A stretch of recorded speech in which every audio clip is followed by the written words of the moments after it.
कश्मीर की वो खूबसूरत वादियां, वो खूबसूरत नजारे, वो तरोताजगी भरी हवा जिसका लुत्फ पर्यटक उठा ही रहे थे कि तभी दहशतगर्दों ने कर दिया आतंकी हमला। नमस्कार, आप देख रहे हैं पल्स 24 न्यूज और मैं हूं आपके साथ आफरीन बानो। पर्यटकों की मौजूदगी से गुलजार पहलगाम की बैसारन घाटी आज मातमगाह में बदल चुकी है। चारों तरफ अब सन्नाटा पसरा हुआ है। इन आतंकियों ने टूरिस्ट को टारगेट किया, नाम पूछा और गोली चला दी, जिसमें 27 लोगों की मौत हो गई। जम्मू कश्मीर में 2019 के पुलवामा अटैक के बाद ये सबसे बड़ा आतंकी हमला है। उसके बाद पूरे देश में पहलगाम आतंकी हमले का जगह जगह विरोध किया जा रहा है। भारत सरकार एक्शन मोड पर है और इस अटैक का जिम्मेदार पाकिस्तान को माना जा रहा है। बहुत जल्द भारत पाकिस्तान को मुंह तोड़ जवाब देगा। आज पल्स 24 आपको इस अटैक के पीछे की वो बातें बताने जा रहा है जो अब तक अनसुनी और अनकही सी हैं, जो आप तक पहुंचनी चाहिए। पहलगाम अटैक के बाद जब पर्यटक अपनों के खोने के बाद दहशत में थे, तब उनको वहां के स्थानीयों ने उनको दिलासा दिया, उनको यकीन दिलाया कि वो अब महफूज हैं। अटैक के तुरंत बाद मस्जिद में ऐलान हुआ कि जिन लोगों के साथ इस तरीके का जुल्म हुआ है, हमें उनकी मदद करनी है। अटैक के बाद स्थानीय लोग बहुत चिंतित हैं और इस आतंकी हमले के विरोध में कैंडल मार्च निकाल रहे हैं। पूरे जम्मू कश्मीर में जगह जगह विरोध किया जा रहा है। यही नहीं, बल्कि पूरे देश में आतंकवाद और पाकिस्तान के खिलाफ विरोध प्रदर्शन किए जा रहे हैं। कहीं कैंडल मार्च तो कहीं पाकिस्तान के झंडे जलाकर विरोध दर्ज किया जा रहा है। आप तस्वीरें देख सकते हैं कि किस तरह से युवा कांग्रेस कार्यकर्ताओं द्वारा भी विरोध किया जा रहा है। ये तस्वीरें छत्तीसगढ़ के रायपुर से सामने आ रही हैं, जो इस वक्त आप अपनी स्क्रीन पर देख रहे हैं।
अटैक के दौरान कश्मीर में रहने वाले आदिल ने इंसानियत की बहुत बड़ी मिसाल पेश की है।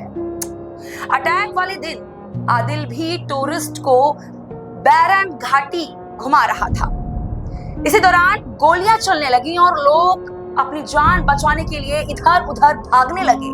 तब आदिल के साथ मौजूद व्यक्ति ने कहा कि आदिल, तुम यहां से चले जाओ। लेकिन आदिल ने कहा कि नहीं, मैं नहीं जाऊंगा, मैं अपने मेहमानों को कुछ नहीं होने दूंगा। और ये कहकर वो सीधा उन आतंकियों के पास चला गया और कहने लगा कि इन मासूम लोगों को तुम क्यों मार रहे हो, इन्हें मत मारो। बस इतना कहने की देर थी कि उन आतंकियों ने आदिल को गोलियों से छलनी कर दिया। आदिल को 3 गोलियां मारी गई और गर्दन पर 1 लगी और 2 सीने पर लगी, जिससे उसकी बेरहमी से मौत हो गई। लेकिन उसने उस टूरिस्ट महिला की जान बचा ली, जिससे उसने वादा किया था कि मैं तुमको कुछ नहीं होने दूंगा। आदिल की मौत के बाद कश्मीर के स्थानीय लोग उसकी दहशत में और बहुत ज्यादा खौफ महसूस कर रहे थे। इसके बाद इस तरह की जो तस्वीर सामने आई, इसने इंसानियत की मिसाल पेश की। लेकिन आदिल ने अपनी जान देकर आपसी भाईचारे को जिंदा कर दिया। आज जिस तरीके से आदिल ने अपनी जान दी है और भाईचारे को कायम रखा है, उसके बाद आप देखिए स्थानीय लोगों ने उसके बारे में क्या कुछ कहा। मैं पहुंचा वापस हॉस्पिटल। वहाँ हमको 9:30 बजे उस भाई की लॉज दी थे। हम गए उधर, ये सुना टूरिस्ट ने भी बोला कि आदिल भाई लड़ रहा था हमारे लिए, टूरिस्ट के लिए लड़ा। वो गया था वहाँ उनको बताने कि ये क्या मसला, आप क्यों बेवजह इनको मार रहे हो। तो उन्होंने उसको भी गोली मारी, एक यहाँ सीने गर्दन पे मारी, 2 यहाँ सीने पे, बाकी सबको एक एक गोली लगी थी, हेडशॉट ही लगे थे सबको। मैंने देखा अपनी आंखों से, 30 आदमी मारे थे उन्होंने। वो टूरिस्ट 29 थे और आदिल भाई लेके 30 थे। वो मैंने सबको देखा अपनी आंखों से, अपने हाथों से उनको उतारा। दिक्कत की गई है इस अटैक में जिनकी जाने गई, हम उनको श्रद्धांजलि पेश करते हैं और कंडम करते हैं। उसके बाद जो हमारा ये भाई था सईद आदिल, हमारा भाई था, इसने अपनी जान गंवाई है और हम इस बात पर फ़ख्र महसूस कर रहे हैं। प्राउडली हम ये बात बोल रहे हैं कि सईद आदिल ने टूरिस्ट्स की जान बचाते बचाते इसने अपना बलिदान दिया है, इसने अपना बलिदान पेश किया है। एक लेडी को बचाते बचाते इसने अपनी जान दी है। हम इस बात पर प्राउड फील करते हैं। दूसरी बात यह है कि जो ये कानूनी हरकत है, हम गवर्नमेंट से अपील करते हैं, हमारी मुद्दबाना गुजारिश है कि इस वक्त पूरा कश्मीर, पूरा साउथ, पूरा डिस्ट्रिक्ट अनंतनाग और पूरा हमारा इलाका हपतनाड़ आपके साथ है। हम शाना बशाना गवर्नमेंट के साथ हैं, अपनी फौज के साथ हैं। अब वक्त आ गया है कि जो ये लोग हैं, ये बदमाशी जिन्होंने की है, बिल्कुल जब ये फायरिंग हुई उधर तकरीबन 6000 लोग थे, उसमें टूरिस्ट्स थे, उसमें होटल वाले थे, उसमें फोटोग्राफर्स थे और उसमें गाइड थे और उसमें ये घोड़े वाले थे और ये आदिल भी वहीं पर था। जब आदिल ने देखा कि फायरिंग हो रही है और इस फायरिंग में जब आदिल के जो आईन शाहिदीन वहाँ थे, जो आदिल के साथ घोड़ा लेकर गए हुए थे, उन्होंने आदिल को बहुत रोका कि आदिल आप भाग जाओ, लेकिन आदिल ने मना किया कि हम भागेंगे नहीं, हमारे जो मेहमान हैं हम अपने मेहमानों को बचा कर ही रहेंगे। और इन टूरिस्ट्स की जान बचाते बचाते आदिल ने अपनी जान गंवाई है। तो बिल्कुल लड़ाई तो कहाँ कर सकता है, उनके पास गन थी, लेकिन इसने हाँ ये सुनने में आया है कि आदिल ने ये बोला है कि आप बेगुनाह लोगों को क्यों कत्ल कर रहे हैं, क्यों आप बेगुनाह लोगों पर गोलियां चला रहे हैं, बड़ों पर, बच्चों पर, बुजुर्गों पर अंधाधुंध फायरिंग हो रही थी। और उसी का नतीजा ये निकला कि आदिल के यहाँ 3 गोलियां आदिल को आई हैं। आदिल का गुस्ल मैंने खुद दिया है। जी हम घर पे बैठे हुए थे तो हमारे घर में जो मेरी चाची है उसकी डेथ हुआ था, तो हम उसी के घर पे बैठे हुए थे और हमारे साथ वहाँ पे बहुत सारे लोग जो ताज़ियत में आए हैं और खासकर जो पोनी स्टैंड का जो प्रेसिडेंट है मिस्टर वहीद वानी साहब, उनको जब ये मैसेज आया तो उन्होंने वो मतलब अपने ग्रुप में भी मैसेज डाला कि बाईसरन में ये इंसिडेंट हुआ है, कि उसी के साथ हम गए हैं। तो जब हम पहुंचे, लगता है 3:30 बजे के करीब हम पहुंचे। हमने जहाँ पे जो वहाँ पे जख्मी देखा है उनको हमने पानी पिलाया और वहीद साहब और रईस अहमद भट्ट साहब जो वो भी यूनियन का प्रेसिडेंट है, ये घोड़े वाला यूनियन का प्रेसिडेंट है, तो हम सब मिलके वहाँ पे आए हैं। बहुत सारे लोगों को हमने घोड़े पे बैठाया है, जो चल नहीं पाया उनको हमने कंधे पे उठाया और बहुत सारे लोगों को हमने पानी भी पिलवाया है। कि हमने वहाँ पे ये इंसानियत के नाते पहले तो इंसानियत है, बाद में धर्म है, क्योंकि ये हमारा हक बनता था कि वो लोग हमारे मेहमान है, हमारा रोजी रोटी उन पे चलते थे। कि हमने जो वहाँ पे देखा है, हमने उनको बोलो घबराने की कोई जरूरत नहीं है, लोकल लोग आए हैं वहाँ पे, तो फिर हमने उनको कंधे पे लेके यहाँ पे हॉस्पिटल तक पहुंचाया है। और वो लोग बोलते कि हमको पानी पिला, वो है, हम डर गए हैं। तो हमने बोला डरने की कोई बात नहीं है, यहाँ पे प्रेसिडेंट भी आया है और बहुत सारे जो भी लोग हैं, घोड़े वाले भी लोग हैं वहाँ पे, किसी जिनको हम मतलब उठा पाया उनको हमने उठाया है। इसीलिए कि बाकी लोगों को हम 10, 15, 20 लोगों को हमने घोड़े पे भी बिठाया है और बाकी जो इंजर्ड थे उनको हमने कंधे पे उठा के हॉस्पिटल तक पहुंचाया है। सर उस वक्त बहुत हालत खराब थी, आपने अपनी जान की परवाह पर हमने अपने जान की परवाह ना करे हुए उनको वहाँ पे जाके मतलब हमने उनको मदद किया है। वहाँ पे जो हमने देखा था वहाँ पे, तो वहाँ पे बहुत सारे लोग हैं कि वो रो रहे हैं कि हमको मतलब बचा, तो हमने उनको और आपका एक वीडियो भी वायरल हुआ है उसके हाँ, वो तो हमने उनका पापा था, उनकी माँ था और वो बच्चे था। उनकी माँ थोड़ा हैवी था, उनको 2 घोड़े वालों ने मतलब एक घोड़े वाले ने कंधे पे उठाया था और एक घोड़ा वाला उनको पीछे से टांगे पकड़ के नीचे ले मेरे वो जो उनका बेटा था, मैंने उनको अपने कंधे पे लेके यहाँ हॉस्पिटल तक पहुंचाया है। सर तो कुछ खबरें आ रही है कि वहाँ पे कुछ गलत नहीं, ये तो सब गलत है। वहाँ पे जो भी वहाँ पे जो भी टूरिस्ट बोल रहा है कि हमको पता नहीं ये कैसे हुआ है, क्या हुआ है, तो हम सब अपने मतलब कोई फोटो फोटोग्राफी में मस्त था। बाकी जो भी लोग थे वहाँ पे किसी को पता नहीं कि ये कैसे हुआ है। तो कितना बड़ा टूरिज्म को हम देखें कितना नुकसान बहुत सारा नुकसान हुआ है कि पूरे कश्मीर के घरों में मातम छाया हुआ है। हम उनको रिक्वेस्ट करके कि हमको अकेला मत छोड़े, कि आप ही के लोगों के से हमारे रोजा रोटी चलते थे, क्योंकि पूरे कश्मीर के घरों में मातम छाया। अभी अगर किसी के घर में भी जाओगे, मतलब यहाँ पे छोटा सा दुकान जो दूध बेचेगा, कुछ भी मतलब छोटे से दुकान पूरे गली या मार्केट में पूरा बंद है, पूरा शट डाउन है। इसमें हम पुरजोर से निंदे करते हैं कि इसमें मतलब ऐसा कभी होना नहीं चाहिए। इंसानियत का मतलब मामला है, इंसानियत, ये धर्म तो अलग है, पहले तो इंसानियत को देखना चाहिए। देखा कि एक भाई वहां पर मार का वो भी शहीद हो हाँ, वो भी शहीद हो गया था। तो हम जब वहाँ पे पहुंचे तो हमने मतलब 5-6 लोग उधर देखते, वो रो रहे थे कि हमको हेल्प करो। फिर हमको देखा, हमारे आंखों में आंसू नहीं। हम अब उनको रिक्वेस्ट करते हैं कि हमको अकेला मत छोड़े, क्योंकि आप जब लोग आते हैं तो हमारे घरों में चिराग जलते हैं। आप हमको कश्मीरी को आप मत छोड़े, अकेला मत छोड़े। आप हमारे भाई, हम हिंदुस्तानी हैं, आपके बिना हमारी जिंदगी अधूरी। आइए आपको दिखाते हैं पहलगाम आतंकी हमले के बाद कुछ ऐसी तस्वीरें जो आप तक पहुंचनी चाहिए। ये तस्वीरें हैं इंसानियत की। देखिए कैसे कश्मीर के स्थानीय लोगों ने अटैक के बाद लोगों की मदद की।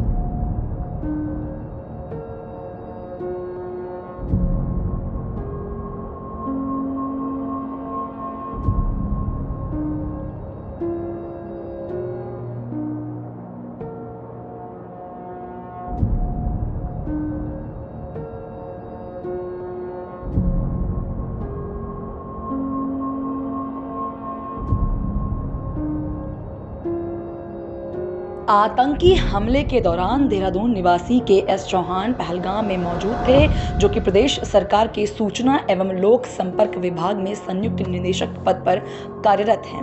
वो अपनी पत्नी, बेटे विनोद और बेटी अनन्या के साथ कश्मीर घूमने गए थे। आतंकी घटना के बाद वो होटल लौट गए, लेकिन पूरी रात दहशत में काटी। देर रात उन्हें मुख्यमंत्री पुष्कर सिंह धामी ने फोन किया और सीएम ने उन्हें हर तरह की मदद का भरोसा भी दिया। फिलहाल चौहान अपने परिवार के साथ देहरादून लौट आए हैं। चौहान के बताने के मुताबिक जम्मू से लेकर पहलगाम तक सड़क के दोनों ओर सुरक्षा के कड़े इंतजाम थे। इन सबके बीच किसी आतंकी हमले की कल्पना भी नहीं की जा सकती थी। हम पहलगाम से उस स्थान की ओर पैदल मार्ग से जाने की तैयारी कर रहे थे जहां आतंकी हमला हुआ, लेकिन रवाना होने से ठीक पहले सूचना आई कि वहां आतंकी हमला हो गया है। देखते ही देखते वहां भगदड़ मच गई। सेना, पुलिस और अर्धसैनिक बल चप्पे चप्पे में फैल गए। सघन जांच अभियान तेज हो गया। हम भी बहुत मुश्किल से होटल पहुंचे। चौहान के मुताबिक इस घटना से स्थानीय लोग बहुत चिंतित थे। उनका मानना था कि आतंकियों ने पर्यटकों को नहीं बल्कि उनकी रोजी रोटी पर हमला बोला है। हजारों की संख्या में पर्यटक घाटी से लौटने लगे हैं। पूरे क्षेत्र में दहशत का माहौल है और पर्यटकों के लौटने से छोटे से बड़ा स्थानीय कारोबारी बहुत चिंतित है। उन्हें आशंका है कि घाटी में सुरक्षा का भरोसा लौटने में अब कई साल लग जाएंगे। In the briefing to the CCS, the cross-border linkages of the terrorist attack were brought out. It was noted that this attack came in the wake of the successful holding of the elections in the Union Territory and its steady progress towards economic growth and development. Recognizing the seriousness of this terrorist attack, the CCS decided upon the following measures. 1.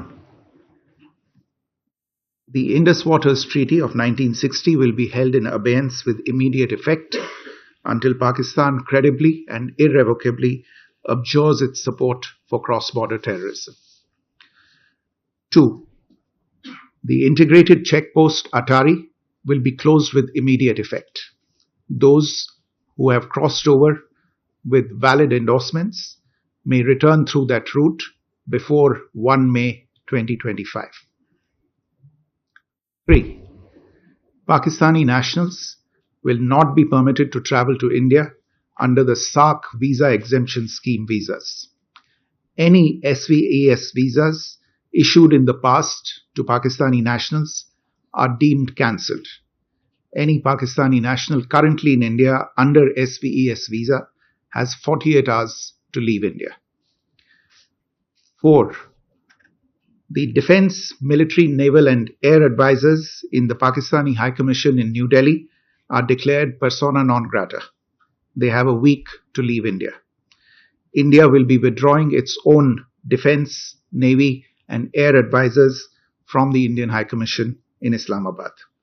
These posts in the respective High Commissions are deemed annulled.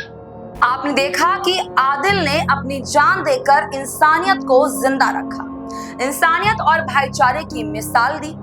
लेकिन पहलगाम आतंकी हमले में जान गंवाने वाले लोगों को और उनके रोते बिलखते परिजनों की उन चीखों को भारत भूलेगा नहीं और ना ही चुप बैठेगा। भारत इस आतंकी हमले का बदला जरूर लेगा, क्योंकि पिक्चर अभी बाकी है। शुरुआत तुमने की, खत्म हम करेंगे। बहरहाल मेरे साथ बस इतना ही। मुझे दीजिए इजाजत और आप देखते रहिए पल्स 24 न्यूज। नमस्कार।